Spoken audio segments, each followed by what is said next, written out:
Привет всем, я Оля Евланова, и я тренер-психотерапевт.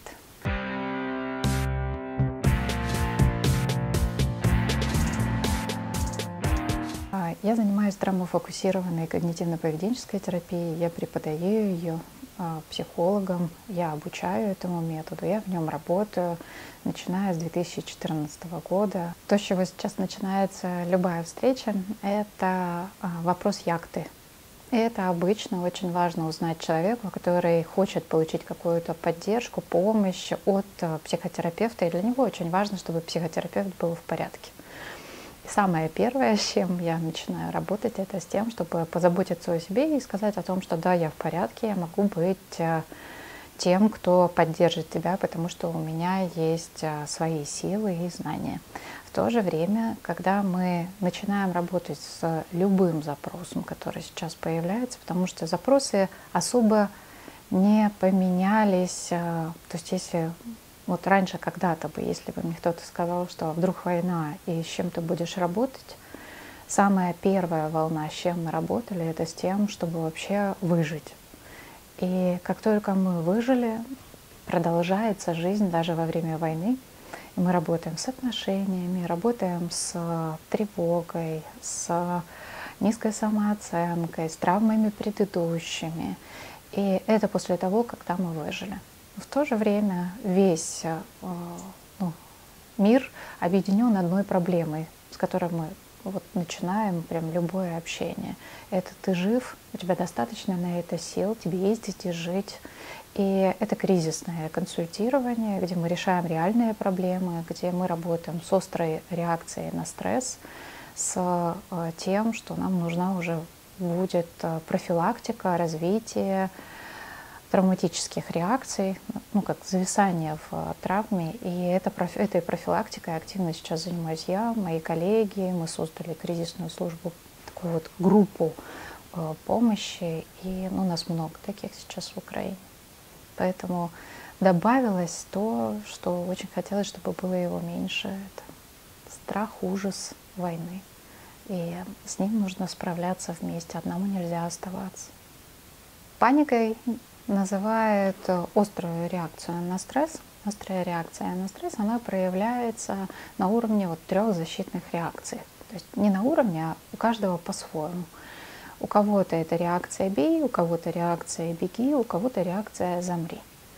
Если перевести это на вот такую обычную жизнь, то кто-то начинает вдруг быть агрессивным, крушит вокруг себя все, что попадется под руку. Кто-то бьется в истерике и теряется ключевую связь с реальностью. Вот это вот паника. Да? А кто-то замирает и вообще не дышит, и как будто бы ничего не чувствует. И человеку говорит: стань здесь, он стоит. Кушай, он кушает. То есть как будто бы он не присутствует здесь. Вот это вот острая реакция на стресс. И когда мы называем ее вот паникой, обычно это то, что человек истерит. Да, вот, паникует, то есть слишком ярко реагирует. Хотя это не единственная реакция, на которую стоит обратить внимание.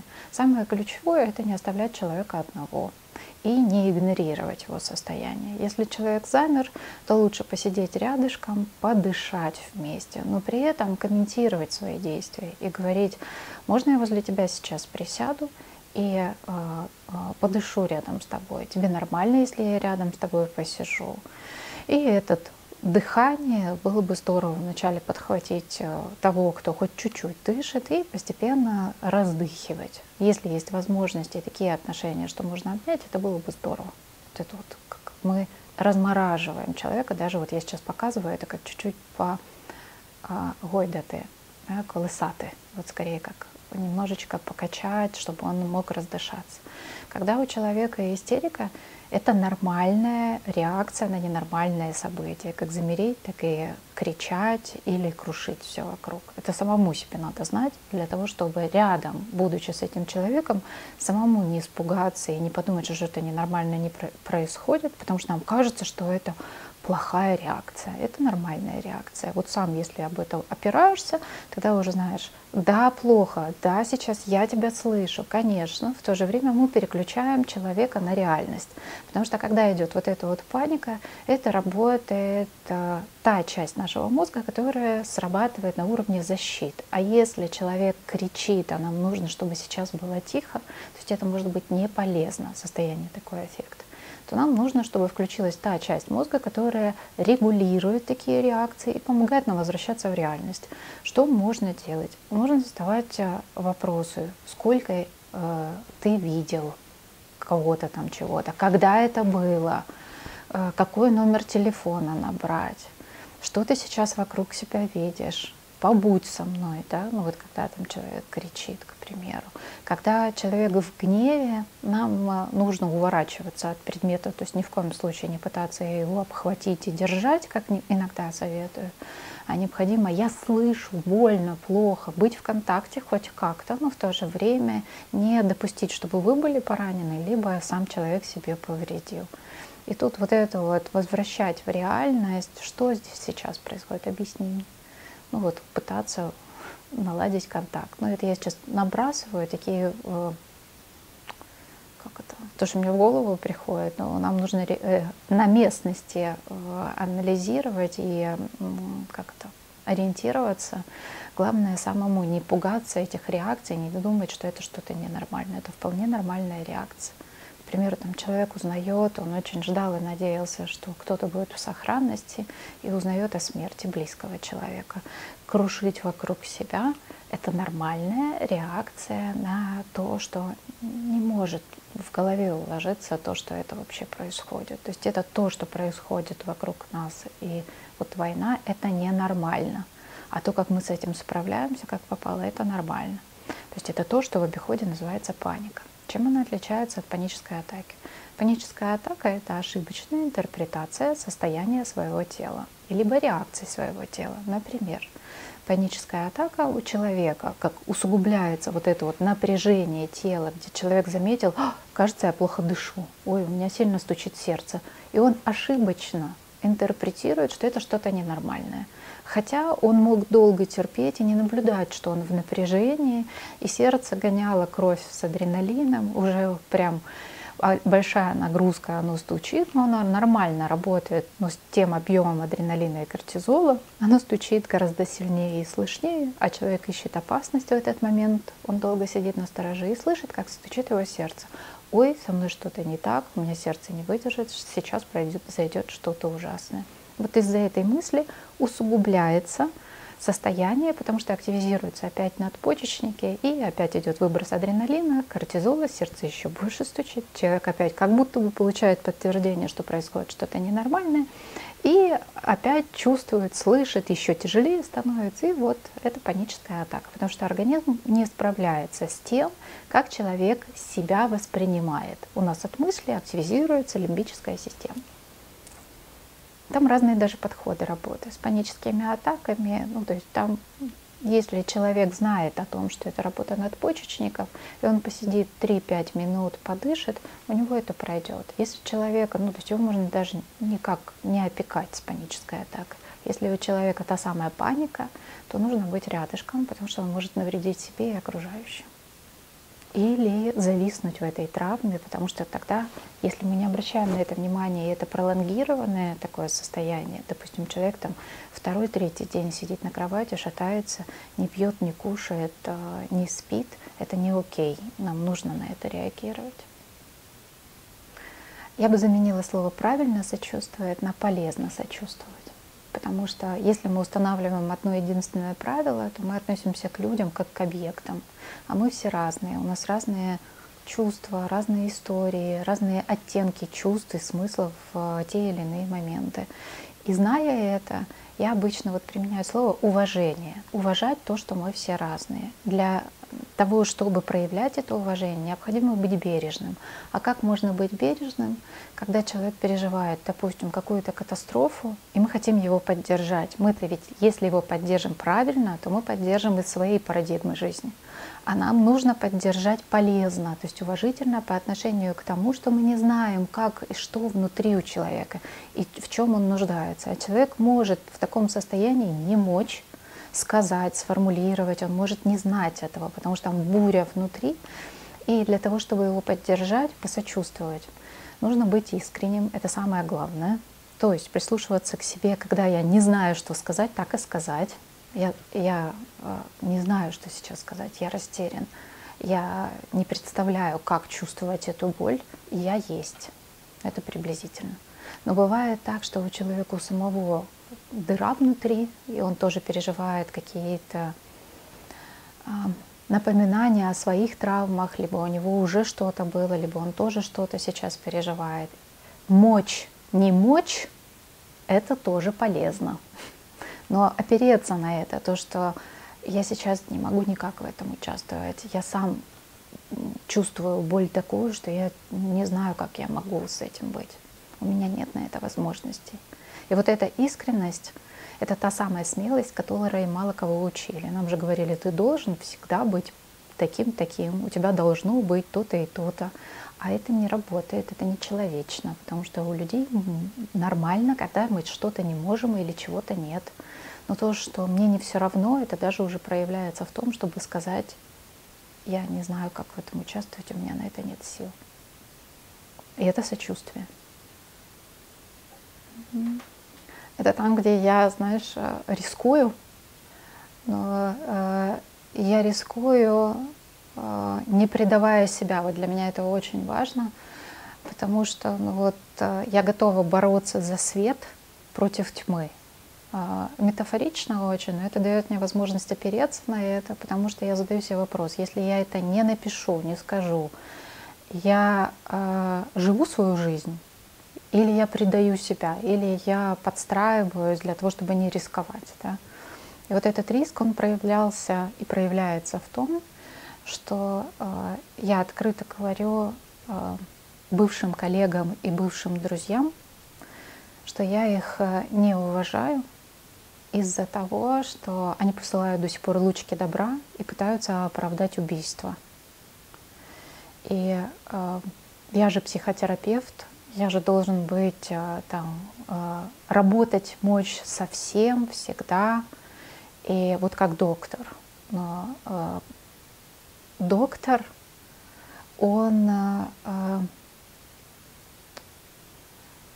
не будет оправдывать убийство. Ну, то есть доктор — это же человек. И когда к психотерапевту приходит на прием человек, который пережил насилие, для того, чтобы могла быть вообще какая-либо работа, психотерапевт обязан стать на сторону того, над кем совершено насилие. И он обязан четко выразить свою позицию. И если не выражается эта позиция, это стать на сторону преступника и сказать, ой, ну с кем не бывает, да? Ну то есть оправдать. Вот эта вот женщина виновата, что ее изнасиловали, потому что шла ночью там, где темно, в короткой юбке. Она сама. И мы это очень много сейчас слышим, много параллелей. И я открыто говорю о том, что это не профессионально, это не психотерапевтично. Человек такой не может быть экологичным. По сути, если бы была возможность лишать лицензии, это нужно делать. И следующее — это нечеловечно. То есть там нет ни профессиональной ответственности, и нет сочувствия, нет понимания, нет проживания контекста. Ну, то есть человек как будто бы закрывает глазки, как маленький ребенок, говорит, если я это не вижу, значит этого не происходит. То есть нейтральность — это не может быть во время войны. Это одна история. Там, где я активно чищу, я понимаю, что многих уже нет в Фейсбуке, но я до сих пор отлавливаю. И когда я вижу, что на странице у человека из России нет четкой позиции, и он никаким образом не проявляется, то для меня это уже либо человек он не пользуется вообще соцсетями, бывает и такое, не знаю, но если я вижу эту, то я удаляю просто из друзей. В то же время у нас идет такая история в обществе, где специалисты разные, хочется сказать, люди, я бы заменила, потому что вот специалист, не специалист, это такое, пытаются самоутвердиться за счет других людей. А я не такой, а я вот такой.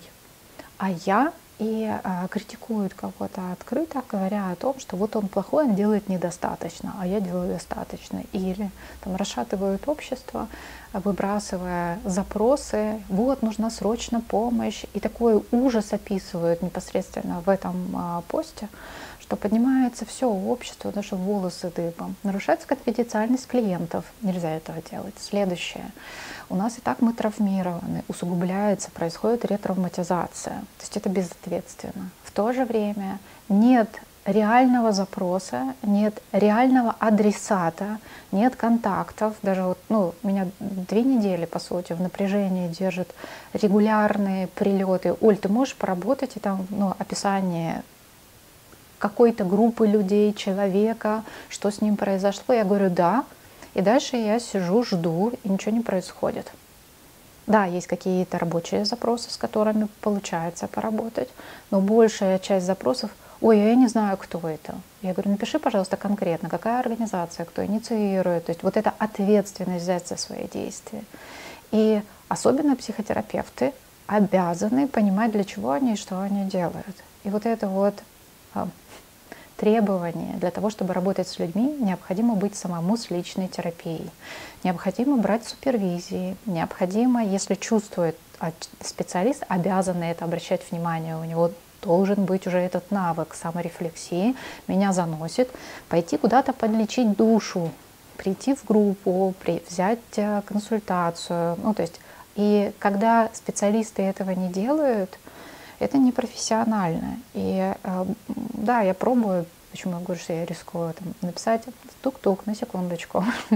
А может быть, стоит там написать как-то конкретнее, а может, стоит скрыть этот пост. Я пишу пост для того, чтобы там люди могли понимать, что надо ставить цели по смарту, то есть конкретно, реально, для чего.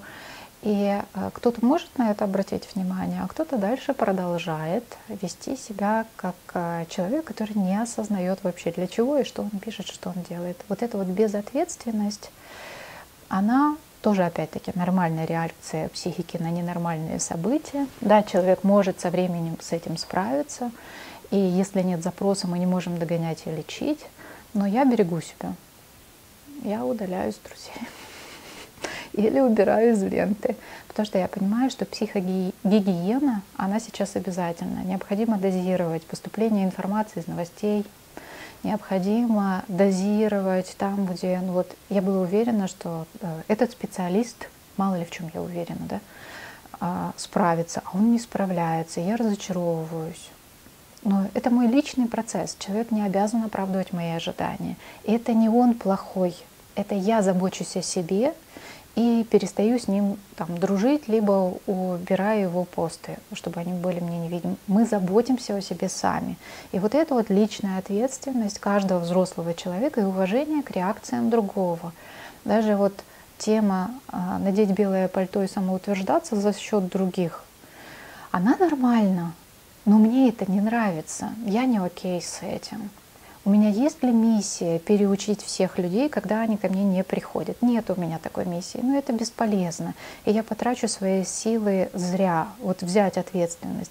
Я все-таки хочу помогать людям, но я могу помогать эффективно и качественно где? Там, где ко мне обращаются. Я тогда пишу посты, говорю о том, что я веду группы поддержки, о том, что я веду обучающие группы, откликаюсь на зов компаний, где-то делаем благодаря тому, что пригласил. И да, я знаю, что это совпадает с моей миссией, как бы это ни звучало, с моими ценностями. У меня есть эта возможность, я не жертвую собой, у меня есть что сказать. И вот эта искренность, я не предаю себя, я живу свою жизнь, опираясь на то, какой я человек, я уже понимаю где-то, какой я человек, я обращаю на это внимание, и я так в порядке.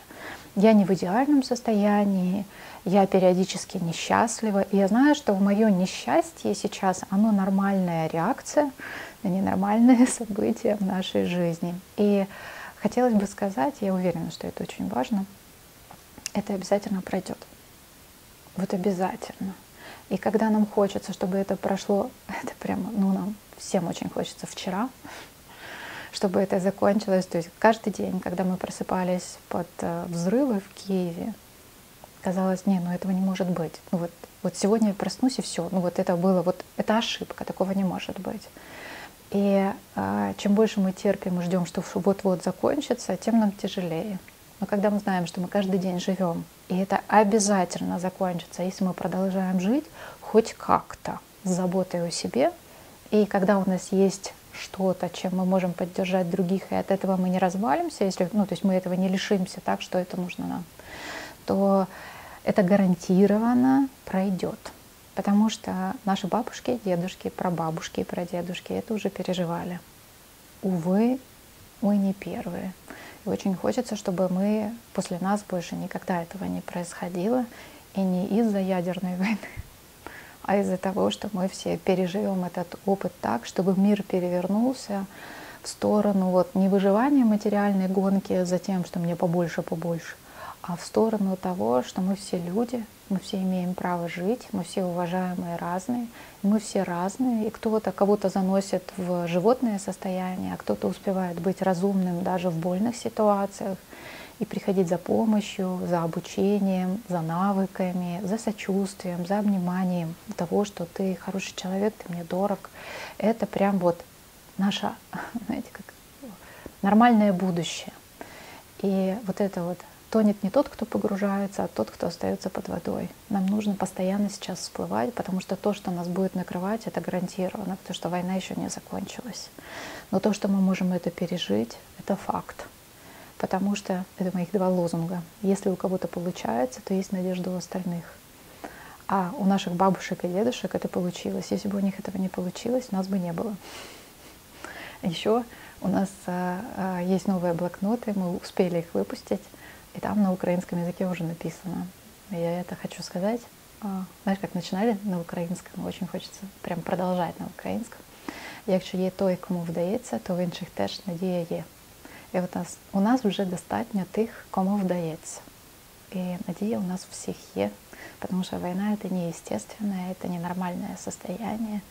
Мы правда настроены на мир и на жизнь. Я уверена, что у нас это будет, потому что мы умеем и любить, и сочувствовать, и поддерживать. Это вся Украина, и все те, кто волеет за Украину и поддерживает нас действиями, чувствами, мы справимся.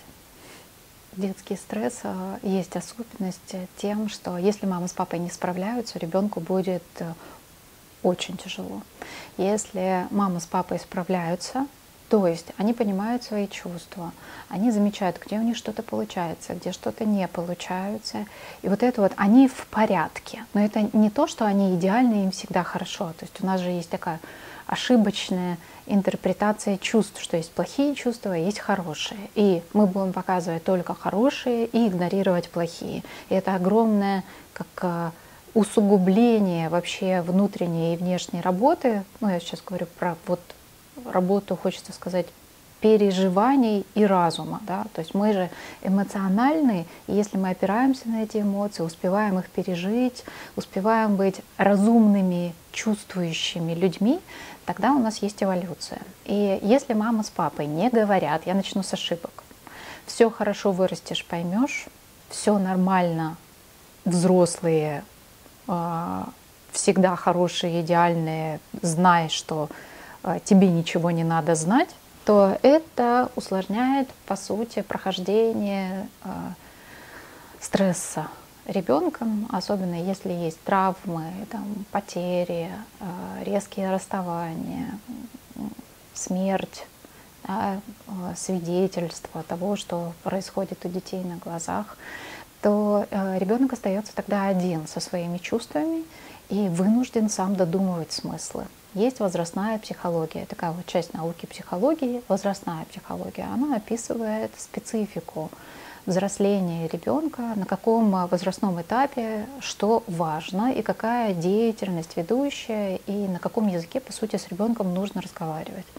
Почему я сейчас об этом говорю? Родители, бывает, говорят с позиции взрослый с взрослым, а с детками нужно говорить, опускаться на их уровень и говорить на их языке. Это тоже обязательное правило.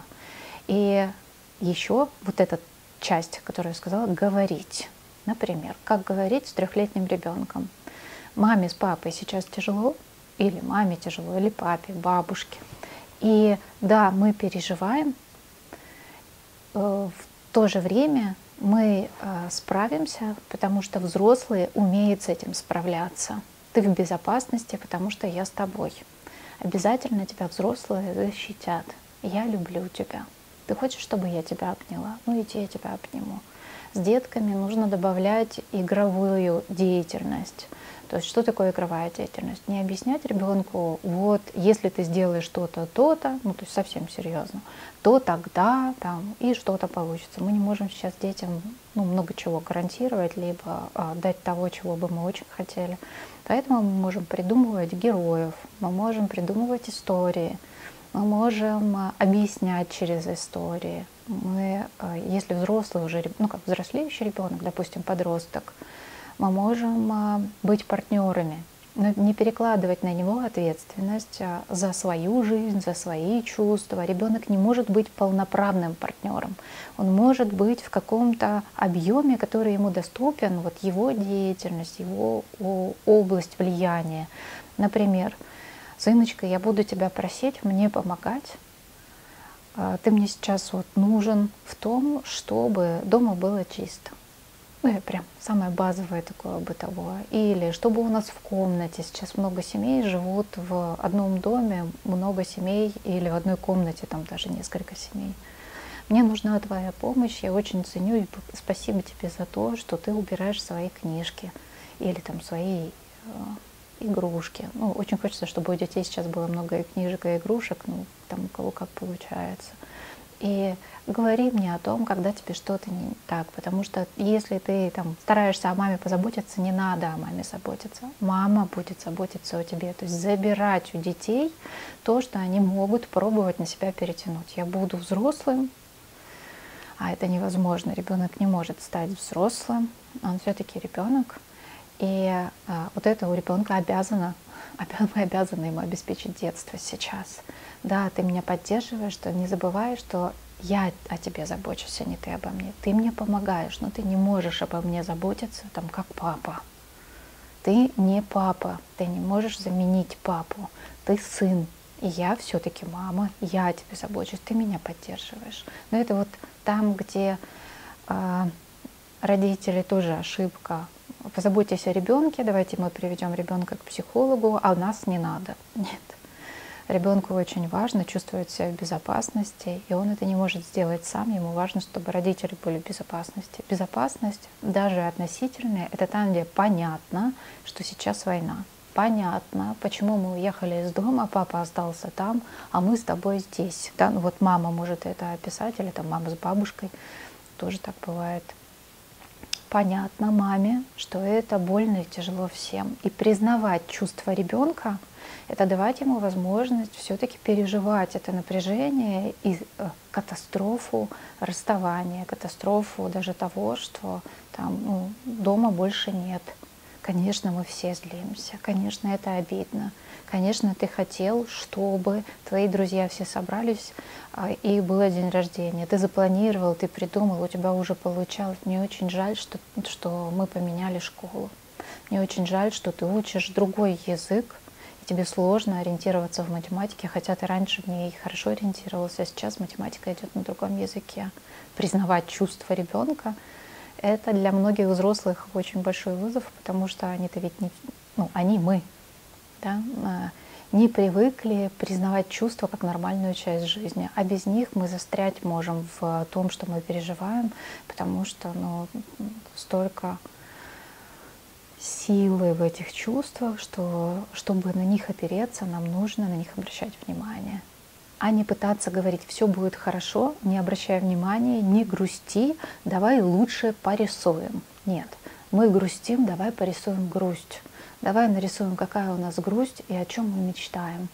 И это тоже со взрослыми много работы происходит, кстати, по поводу того, что вот я не могу запланировать, мне сложно реализовывать планы. Я говорю, подожди, у нас сейчас основная задача, особенно когда бомбят и когда мы в реальных условиях выживания, нам нужно жить.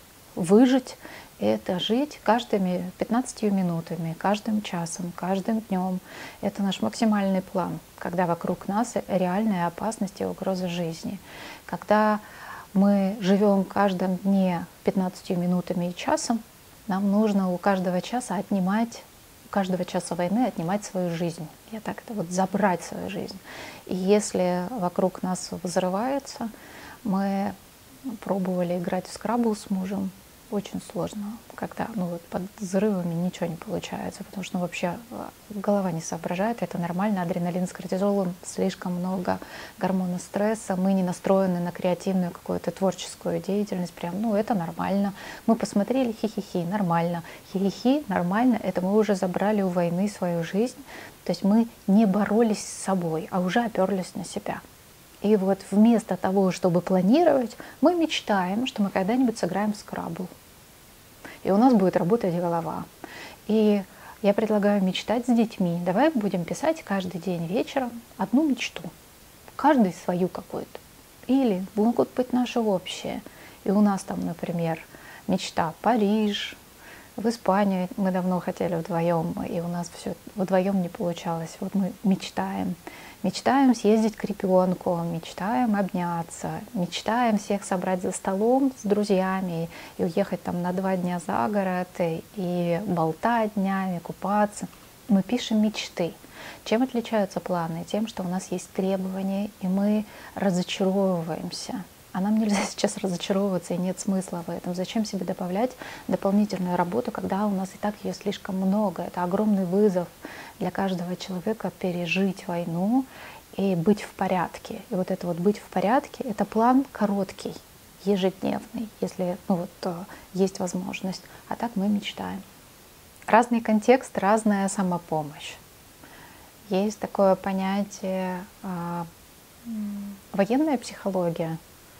Есть кризисная психология, есть психология адаптации. Военная психология — это черно-белое мышление, это быстрота, скорость реакций, это на уровне автоматизма выжить. И там нельзя расслабляться. То есть если человек находится непосредственно в условиях, где нужно защищать свою жизнь, где нужно быстро восстанавливаться и происходят взрывы, обстрелы, и человек прям переживает постоянное столкновение с тем, что он видит смерть, ему в этой ситуации необходимо как будто бы закрепиться за реальность, то есть держаться за реальность, и это при помощи аналитического мышления. Что такое аналитическое мышление? Задавать себе вопросы и отвечать на них там, где четкие ответы, и они цепляются за факты. Кто я? Где я? Моя дата рождения, мой номер телефона, как зовут моих родителей, когда у них даты рождения, какую школу я закончил. Проговаривать самому себе, отвечать. Это вот техника самопомощи. Это когда там шум в ушах накрыло, идет огромный как выброс гормонов, и нужно быстро собраться для того, чтобы выжить.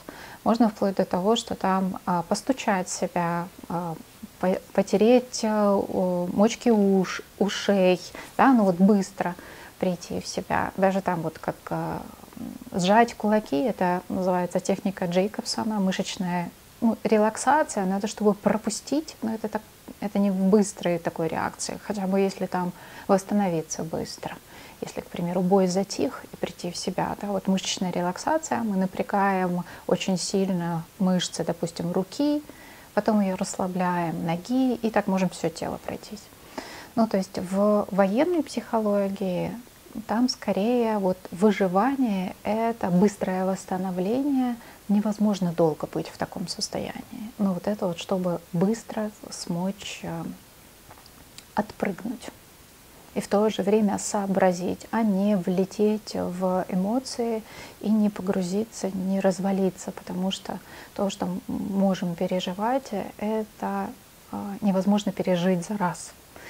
И некоторое отстранение нам там в помощь. Когда мы говорим о выживании на уровне переживания кризиса, когда человек выжил, но он еще не в полной безопасности на уровне физики. Вот, к примеру, у нас все еще продолжаются тревоги, но уже мы не так слышим взрывы, но мы слышим взрывы, и это как сразу начинается такое вот волнение. Ага, это разминирование идет. Ну, это вот сегодня то, что мы слышали. Что мы делаем? Мы сразу анализируем, добываем информацию и расслабляемся. Ну, то есть тоже примерно в то же время, даже не слыша эти взрывы, кто-то хлопнул дверью в парадном, а у нас тяжелые двери, и сразу идет реакция телесная. Если не обращать на это внимание, мы можем выгореть, потому что мы можем не замечать, что мы все время в напряжении, и любой стук, скрежет, он нас держит в этом напряжении. Когда мы, ага, наверное, это дверь, и дальше идем, возвращаемся в свою адаптацию к военной жизни, то у нас там появляются уже новые ресурсы. Например, когда мы едим, мы можем распробовать эту еду. Когда мы идем в душ, горячий, холодный, делаем перепад, мы переключаемся на тело, мы обращаем на него внимание, мы делаем практики заземления. О, я чувствую свою правую ногу, как сейчас она касается земли. Я чувствую свою спинку, как я, на что я опираюсь. Я чувствую свой локоть один. Второй, да, вот заземляюсь, как будто бы как сканирую тело, и в то же время я ощущаю его сейчас. Можем добавлять практики дыхания. Ну, вообще, прям рекомендовано, это базовое. Это расслабить живот, чувствовать, что живот не принимает участие в дыхании, это поверхностное дыхание, это значит, я еще нахожусь вот в этом напряжении. Ага, значит, я хотя бы обратила внимание на живот, и это уже помогает нашему организму расслабиться. Вот это вот восстанавливаться, где могу, в периоды, когда нет прямой угрозы жизни, это если мы находимся в зоне боевых действий, но они от нас далеко, и мы сейчас прям не находимся под угрозой. Ну, то есть восстанавливаться, как только выловил вот этот кусочек вне войны, и все-таки туда идти. Сон обязательно. То есть если нет возможности пойти в психотерапию даже в мирное время, рекомендован сон. Отладить сон – это прямо база для того, чтобы чувствовать себя нормально, мочь соображать и мочь себя поддерживать. Мочь заметить, что, ну это вот тоже классика с начала войны, то, что, ой, а я и не знала, что я напряжена, что у меня живот не дышит. Что еще рекомендовано? Группа поддержки. Я пробовала перебрать в голове, как это, какой объем. Вот за это время, там 45 дней, у меня получилось где-то 8 групп. 1, 2, 3, 5 групп я веду постоянно. И я думала, что будет одинаково. Ну, в начале, да, потому что сам ты ведь первый раз войну такую вот прям переживаешь. А потом идет динамика. Как только мы чувствуем, я не один, мы можем приносить свои чувства, проблема не решается, но становится легче, потому что мы допереживаем эти чувства. Конструктивное переживание — это вот вместо истерики, открытого гнева, либо заморозки своей личной, это назвать эти чувства, увидеть, что я не один такой, потому что в группе обычно кивают и говорят: блин, у меня так же. И вот это вот сопереживание на уровне фух, ага, это нормально. Это нормальная реакция на ненормальные события. Это огромная поддержка. И те люди, кого выкорчевали из родной земли, ну вот как выкорчевали удары, взрывы, и нужно было уехать, кто вынужден был уехать, для них проходят немножечко другие процессы. Там поднимается чувство вины довольно-таки часто. Вот как это, я тут, я забочусь о себе, у меня здесь мирная жизнь и безопасности, я должен уже быть в порядке и всем помогать, но это классика, то, с чем приходят. И регулярно приходится напоминать о том, что, ребята, вы не планировали этого, у вас не было подготовки, у вас там нет тех, кто бы вас поддержал, у вас не налажены связи, вы не в безопасности, у вас непредсказуемый, то есть непонятно, это небезопасно. Не будете ли вы там жить, где вы будете жить, какие документы, где и как дети будут учиться, где вы будете работать, как вы себя обеспечите, что происходит с мужьями, сыновьями. Ну, то есть это не мирная жизнь, это не окей, и нельзя от себя требовать. Все, встал в дзене, такой прекрасный, хорошо себя чувствуешь, и начинаешь решать бытовые вопросы, еще и помогаешь Украине. Это не так уж и легко. Поэтому чувство вины запрещено, необходимо сочувствие и сопереживание себе и право на адаптацию. Адаптация — это 3 месяца. У нас прошло только 45 дней. А люди, которые там выехали, они говорят: ой, ну я не буду говорить, ну мое же не считается, вам-то там хуже. Я говорю: нет, нам всем плохо, нам всем больно и тяжело. И мы все израненные, даже если у нас не изранено тело, но не все раны войны видны.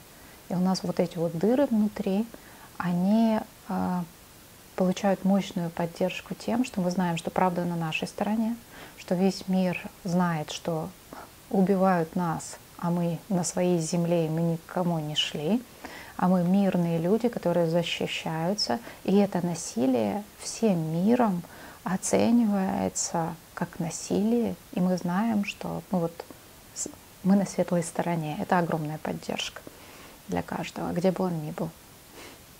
Посттравматическая стрессовая реакция и посттравматическое стрессовое расстройство. Чем они отличаются? Посттравматическая стрессовая реакция — это вполне нормальная реакция на травматическое событие.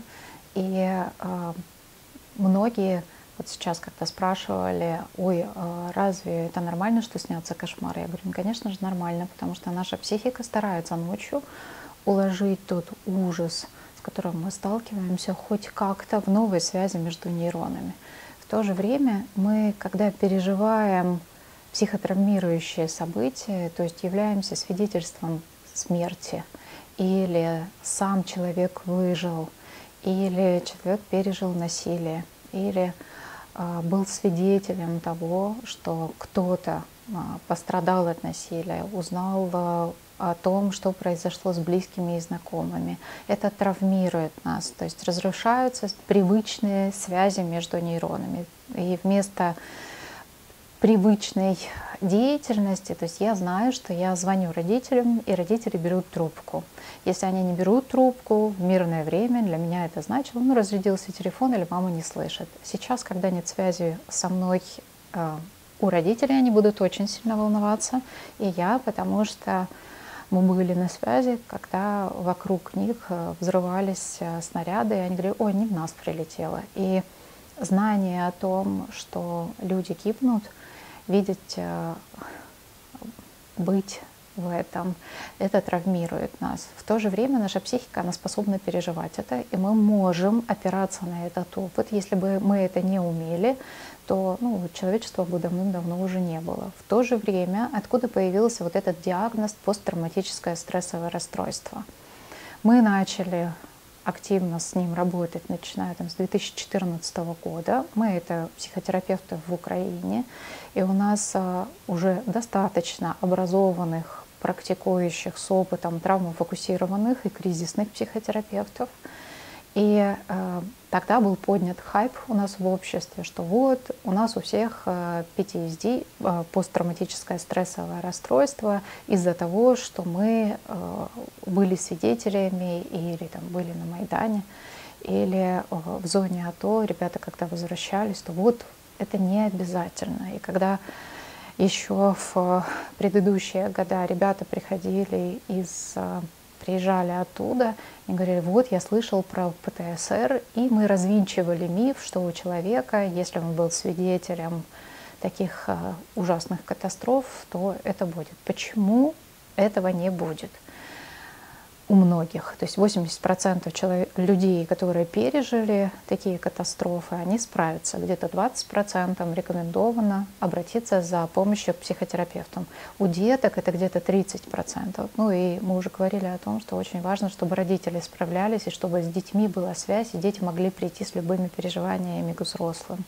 Для того, чтобы не развивалось посттравматическое стрессовое расстройство, необходима оценка обществом того, что произошло на уровне «ты хороший человек», а те, кто это делают, они ужасны. И сейчас вся Украина получает поддержку от всего мира, что мы на светлой стороне. Это огромная профилактика и ресурс того, что посттравматического стрессового расстройства у нас будет меньше, чем у тех, кто пришел в Украину, чтобы убивать, зарабатывать деньги и там еще какие-то немыслимые лозунги используют. Там нет опор, там нет человечности.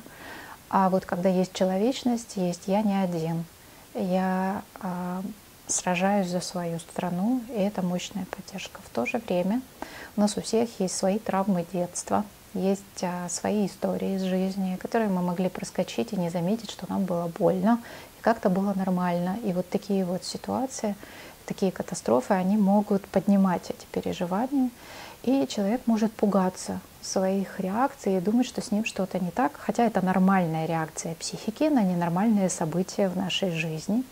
И то, что человек становится агрессивным, это нормальная реакция. И если он за собой это замечает и видит, что это влияет на качество жизни, рекомендовано обратиться к кризисному либо травмофокусированному терапевту. Я бы рекомендовала именно тех, кто специализируется на работе с травмой. Такие подходы, как когнитивно-поведенческая травмофокусированная терапия, EMDR хорошо работает. Ну и другие подходы, они тоже активно сейчас развиваются. Например, сегодня я знакомилась с таким подходом, как когнитивно-процессуальная терапия, работает с травмой. Тоже интересный подход, 12 сессий. Но вот достаточно уже методов, которые могут помогать. И когда человек агрессивен и сам замечает и может прийти за помощью, я надеюсь, что наше общение как раз и даст возможность понять, что это окей, обратиться за помощью, потому что это психические процессы нормальные, то есть это здоровая реакция человека. В то же время ему необходимо на это опереться, и это можно сделать легче, чем то, что мы привыкли терпеть на это. И тогда можно с этим справляться. Нельзя таких людей осуждать и пытаться им что-то доказывать в те моменты, когда им больно, и они агрессивно реагируют. И это могут быть вспышки гнева на пустом месте, допустим, там в супермаркете человек резко услышал русское слово, допустим, и отреагировал, бросил в кого-то чем-то. И как с этим быть тем, в кого что-то полетело, или кто говорит на русском языке, но он украинец. Это тоже регулярно такое прилетает, мы можем смотреть и в соцсетях, тоже комментарии, где человека ранит, допустим, русская речь. Не принимать на свой счет. Это сложно, потому что мы же все сейчас изранены. А сочувствовать тому, от кого прилетело, и отойти в сторону и промолчать, это тоже такое усилие, на которое нужны ресурсы. Если заметно у себя внутри, что нет на это силы, прям вот больно-больно, тоже признак того, что эта ранимость, она показывает, что было бы здорово сходить к психотерапевту и хотя бы 3-6 сессий. Сейчас достаточно бесплатной помощи, и это вот рекомендовано.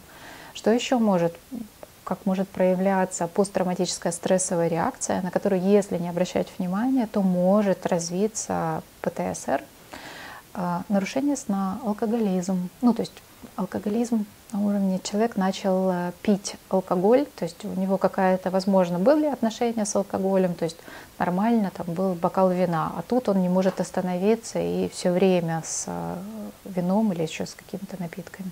Или увеличение потребления сигарет, допустим, попытка какие-то там наркотики попробовать. Что еще может быть? Перебираем.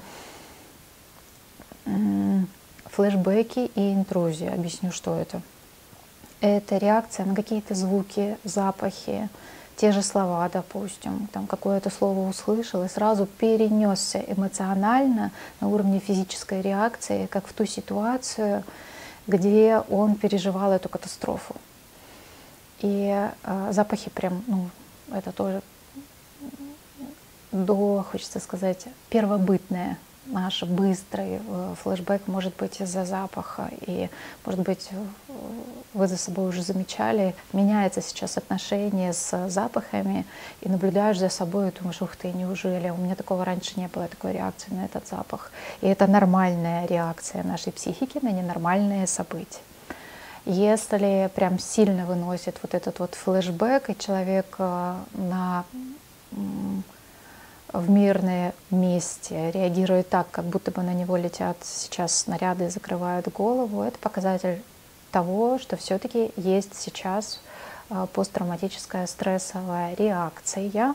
Может быть, это расстройство, если это влияет на качество жизни, вот прям так вот невозможно регулировать, нужна помощь специалиста, травмофокусированного терапевта. Я много раз повторяю, потому что вот это вот не у всех это развивается, только там ориентировочно 20%.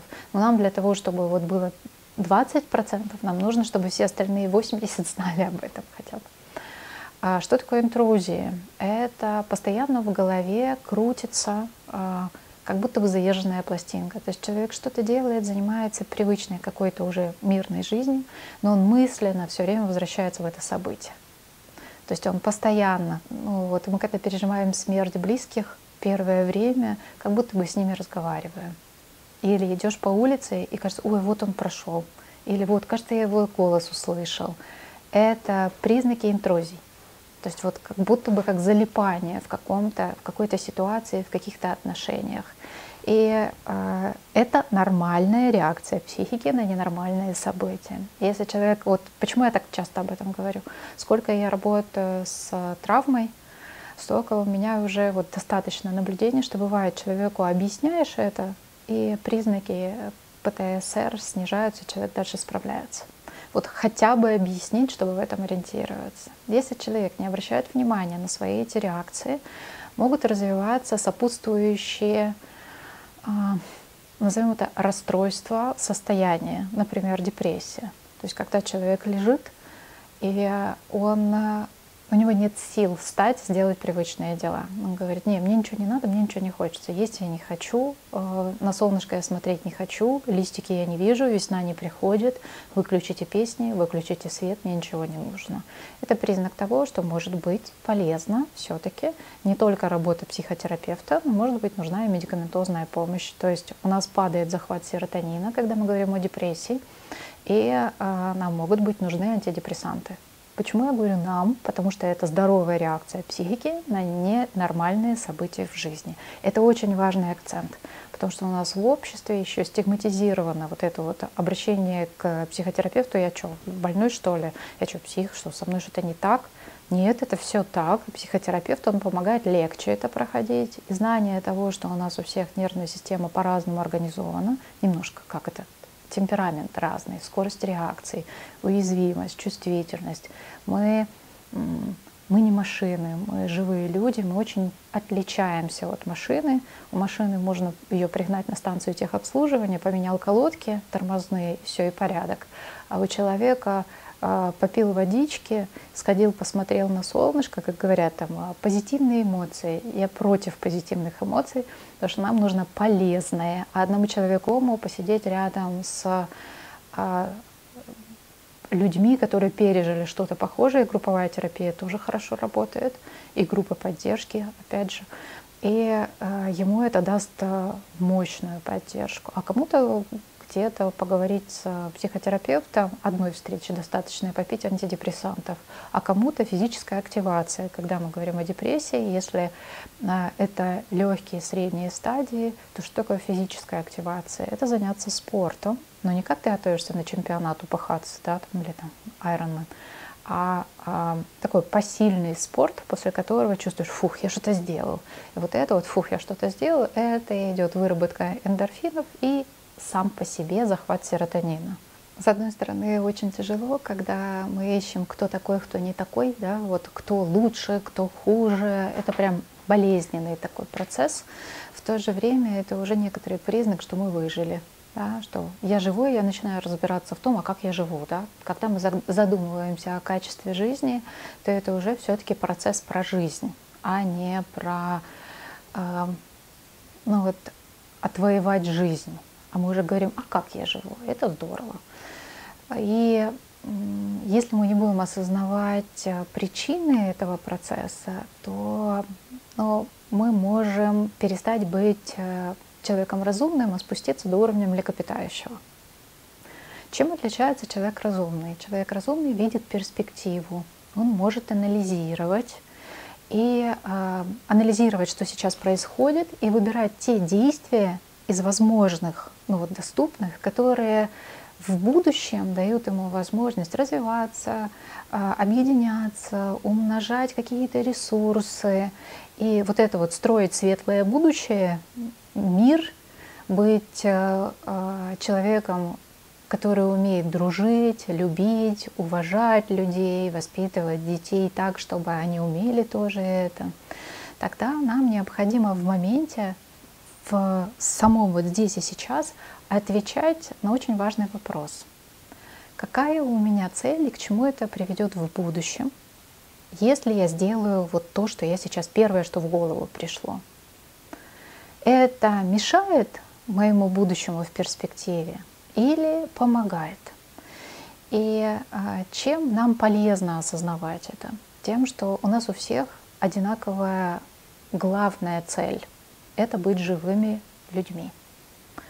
В этой цели есть две обязательные составляющие. Живой человек, а не организм. Организму достаточно кушать, спать и размножаться. Для того, чтобы кушать, спать и размножаться, нужна стая, свое стадо, свой. Да? И этому стаду нужно объединяться на уровне выживания против чужих. Это процесс войны. Это организмы, это млекопитающие. Для того, чтобы жить долго и счастливо, как разумный, сочувствующий, уважающий человек, нам нужно знать, что мы все люди, мы все хотим жить, мы все хотим любить, уважать, проявляться, быть значимыми. И для этого нам необходимо интересоваться друг другом, интересоваться точкой зрения, идти на диалог, а не устраивать войну. Устраивать войну — это критика, это обвинение, это накопление аргументов, почему кто-то плохой, и насилие, прийти к плохому и рассказать, каким ему быть хорошим, как я решил. Я сейчас, когда об этом говорю, у меня немножечко, я как чувствую ком здесь, потому что соседняя страна, она дошла до этого. И это потерять человеческое лицо. Это перестать быть тем, кто умеет жить как человек. Человек способен созидать, способен открываться, быть дипломатичным, уважать точку зрения другого и искать возможности вместе созидать. Организмы сражаются за объем для того, чтобы есть, спать и размножаться, и чтобы больше передать своему потомству объема стиральных машин, ковров, украсть. Вот это все ужасное, отвратительное. Просто не буду на это тратить наше время. И нам нельзя уподобляться организмам. Мы даже нельзя обижать этих млекопитающих этим, потому что млекопитающие, они берут только то, что им необходимо для жизни. Они не направлены на уничтожение из-за того, что кто-то что-то подумал и решил, что другой плохой. Млекопитающим это недоступно. Человек разумный обязан по-человечески пользоваться своим разумом. И это про уважение, и это про созидание. Тот, кто может убить другого, критикуя, словом, и говорит: ты для меня плохой, потому что ты не такой, каким я хочу, чтобы ты был. Он способен на убийство, как мы видим, если эта история продолжается десятилетиями, и мы на это не обращаем внимания. И мы думаем, человек может так думать. Не может так человек думать. Это организм. А я злая. Я очень злая на то, что сейчас это происходит, потому что я уверена, что это ответственность всего мира. Нельзя игнорировать неуважение к жизни, к людям.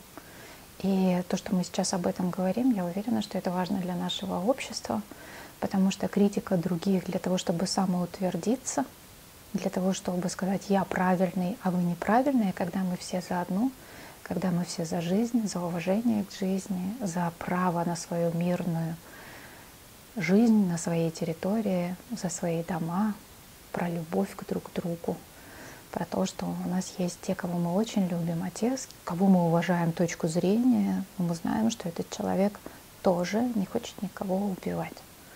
И важно нам, как обществу, этого не забывать. И видеть перспективу своих действий и нести за это ответственность. Вот это очень тоже важно. Потому что, ой, я не знал, что вы имеете в виду, я закон этот не прочитал, а начал критиковать, там, допустим, правительство в войну. В военное время это запрещено, нельзя. То вот это вот незнание не освобождает от ответственности. Человек обязан пользоваться своим разумом, опираясь на человеческие ценности, сочувствуя, зная, что любой человек может ошибиться. И нам, если мы знаем что-то больше, нам нужно делиться этой информацией, просвещать, а не обвинять и наказывать людей. Я вообще за педагогику. Причем ту самую, где, когда мы воспитываем наших детей, нам нужно вместо того, чтобы подчеркивать, где ты не справился, вот эта вот ошибка, да, и ставить 3 из 12 баллов, да, а нам нужно подчеркивать, смотри, какой ты молодец, где ты справился, вот здесь у тебя получается, вот здесь я вижу, что у тебя уже получается, посмотри. И тогда человек знает, на что опираться, тогда ему не надо сражаться за то, чтобы его не критиковали, избежать этой критики, пытаться доказать, это не я, это учительница плохая. Да? То есть детки же приспосабливаются. А у нас в мире, как оказалось, слишком много невыросших взрослых, которых наказывали, и которые не знают, что такое созидание. А созидание без уважения к праву ошибки и дополнительному просвещению, обучению, оно невозможно. Поэтому будем просвещать.